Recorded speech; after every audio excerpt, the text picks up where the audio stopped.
Ľudia, ktorým je blízka história, mali možnosť zažiť naživo a ako opäť ožívajú stredoveké bašty v Trnave.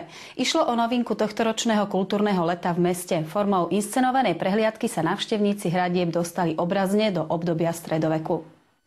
Prehliadka bola prekladaná rôznymi živými vstupmi v podobe historickej hudby, šermu a ďalšími. Okrem toho boli pripravené odborné prezentácie výstavby veží, hradieb a dobovej kuchyne. Ten podnet vznikol v podstate v hlavách dvoch šermiarských skupín, pričom každá zo šermiarských skupín kompánia trnavských žoldnierov a trnavský šermiarsky cech dostala jednu z dvoch veží, teda jednu na Bernolákovej a jednu na Františkanskej ulici.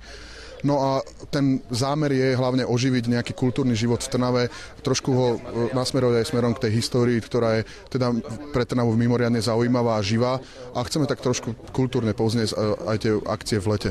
Dôležitou súčasťou príprav bolo naštudovať si množstvo literárnych zdrojov mapujúcich históriu Trnavy, rytierov či dobovej kuchyne.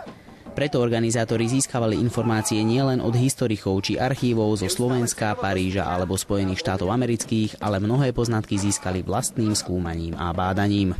V podstate tento rok je to taký pilotný projekt, preto je to v podstate len 3-krát za prázdniny, s tým, že posledný 3-krát v auguste to bude večer, teda nočná prehliadka, osvetlená teda faklami a podobne. S tým, že ak sa to ujme, čo zatiaľ vyzerá, že áno, tak by sme to chceli budúci rok aj teda po dohode s mestom odštartovať, že každý týždeň behom prázdnin. Rytierská zbroj musí byť dôveryhodná a preto je dôležité, aby bola vyrobená podľa historickej predlohy. Zbrane, ktoré používame my, sú replikami zbraní, ktoré sa používali v druhej polovici 14. storočia a vlastne informácie o tom sú v múzeách, sú v manuskriptoch, ktoré sú uložené v archívoch, ale momentálne dneska sa už cez internet dá zohnať všetko. A zbrane, ktoré používame teraz, sú vernými replikami týchto zbraní, ktoré sa používali v tej dobe.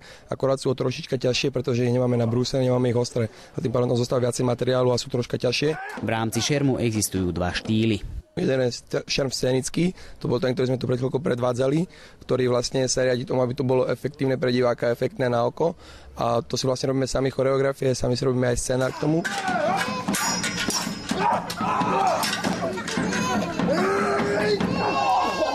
A potom je šerm bojový, ktorý je vlastne podľa dobových manuskriptov a tam sú tie techniky absolútne likvidačné a končia takmer okamžite, čiže to nie je až tak atraktívne pre toho diváka a vlastne tento boj sa cvičí podľa dobových manuskriptov. Pútavým pre záujemcov môže byť podujatie, ktoré bude počas tradičného trnavského jarmoku. Pôjde o spojenie približne 10 šermiarskych súborov situovaných v Bernolákovom sade. Hovorí sa, že raz vidieť je lepšie ako 100-krát počuť.